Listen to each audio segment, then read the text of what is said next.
Oke, assalamualaikum. Jadi pada video kali ini aku bakal cerita kalian pembahasan soal SKB 2024-2005 Formasi Dokumentalis Hukum yang tentunya udah sesuai ya kisi-kisinya sama peraturan materi pokok SKB 2024 yang sudah dikeluarkan oleh Permen Pan RB pada tanggal 4 November 2024 yang lalu. Oke teman-teman, sudah resmi dari Permen Pan RB. Dan apa aja sih materi pokok SKB Dokumentalis Hukum? Nah, untuk Dokumentalis Hukum sendiri ada di poin 75 ya. Teman-teman bisa cek di deskripsi untuk file ini yang materi pokok ini dari Permen Pan RB. Nah, untuk materi pokoknya sendiri itu ada kemampuan umum dan juga kemampuan khusus. Untuk kemampuan umum itu terkait undang-undang dan juga pengetahuan umum teknologi dan informasi.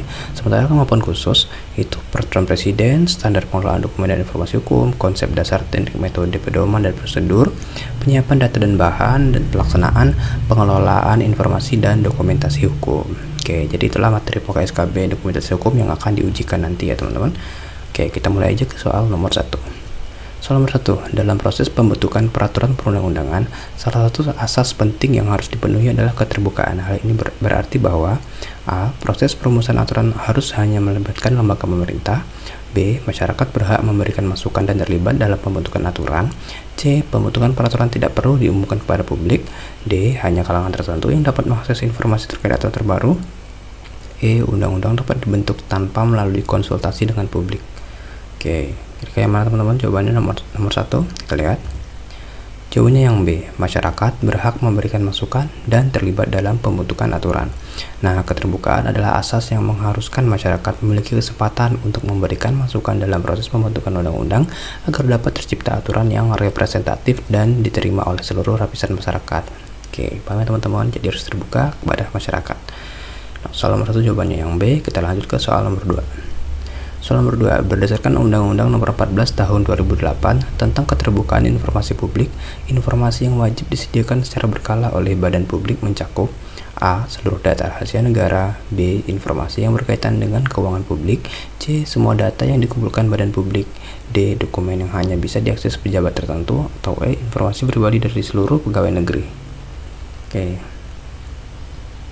kira-kira mana teman-teman jawabannya? Kita lihat soal nomor 2. Jawabannya yang B ya teman-teman, informasi yang berkaitan dengan keuangan publik. Jadi Undang-Undang Keterbukaan Informasi Publik mewajibkan badan publik untuk secara berkala menyediakan informasi yang mencakup keuangan, penggunaan anggaran, dan data yang berdampak pada kepentingan umum agar dapat diakses oleh publik. Oke, jadi soal nomor 2 jawabannya B ya teman-teman. Kita lanjut ke soal nomor 3. Menurut Undang-Undang Nomor 25 Tahun 2009 tentang Pelayanan Publik, prinsip utama yang harus diterapkan dalam pelayanan publik adalah A. Efisiensi dan kemudahan akses informasi.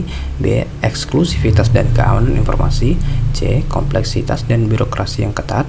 D. Privatisasi pelayanan publik. Atau E. Desentralisasi informasi kepada pejabat tertentu. Oke, kira-kira jawabannya mana teman-teman? Kita lihat soal nomor 3. Jawabannya yang A ya, efisiensi dan kemudahan akses informasi. Nah, pelayanan publik harus dilakukan secara efisien dan memberikan kemudahan bagi masyarakat untuk mengakses informasi yang dibutuhkan guna mendukung transparansi dan akuntabilitas. Oke, paham ya teman-teman? Soal nomor 3 jawabannya yang A. Oke, kita lanjut ke soal nomor 4. Dalam standar pengelolaan dokumen dan informasi hukum, klasifikasi dokumen bertujuan untuk A. Mempercepat proses pengarsipan. B. Menentukan urgensi dokumen. C. Menyederhanakan prosedur legalitas. D. Mempermudah pengambilan keputusan. Atau E. Memisahkan dokumen berdasarkan tingkat kerahasiaan. Oke, kira-kira jawabannya mana teman-teman? Kita lihat soal nomor 4. Jawabannya yang E. Memisahkan dokumen berdasarkan tingkat kerahasiaan. Nah, klasifikasi dokumen hukum dilakukan untuk membedakan dokumen berdasarkan tingkat kerahasiaannya sehingga dapat diatur aksesnya sesuai dengan peraturan yang berlaku. Oke, paham teman-teman? Soal nomor 4 jawabannya yang E. Kita lanjut ke soal nomor 5. Dalam konteks jaringan dokumentasi dan informasi hukum nasional, fungsi utama jaringan ini adalah untuk A. Memperbanyak dokumen hukum. B. Menyediakan platform berbagi dokumen antar lembaga. C. Mempromosikan dokumen hukum ke masyarakat internasional. D. Mengkomersialisasi informasi hukum. Atau E. Mendigitalisasi seluruh dokumen hukum tanpa batasan. Oke, kira-kira jawabannya mana teman-teman? Soal nomor 5 kita lihat. Jawabannya yang B ya teman-teman, menyediakan platform berbagai dokumen antar lembaga. Nah, jaringan dokumentasi dan informasi hukum nasional bertujuan untuk memfasilitasi akses dan pertukaran informasi hukum antar lembaga sehingga informasi hukum mudah diakses oleh publik dan lembaga terkait.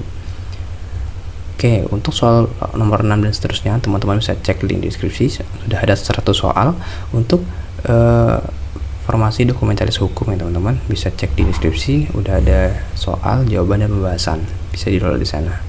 Nah, nanti file yang teman-teman dapat tuh kan seperti ini. Untuk di awal ada list materi pokok yang bisa teman-teman recall kembali apa-apa aja yang bakal masuk di tes SKB formasi dokumentalis hukum. Nah, di sini juga ada total 100 soal yang teman-teman bisa pelajari dan pahami. Bisa diulang-ulang juga nantinya. Nah, tadi yang kita bahas adalah soal nomor 1 sampai dengan soal nomor 5. Oke, untuk soal nomor 6 dan seterusnya silahkan teman-teman cek link di deskripsi ya teman-teman, bisa di-download di sana. Oke, sekian teman-teman, semoga bisa membantu, semoga bisa bermanfaat, semoga bisa lancar pelajarannya nanti, dan semoga mendapatkan hasil terbaik pada saat ujian. Oke, terima kasih. Wassalamualaikum warahmatullahi wabarakatuh.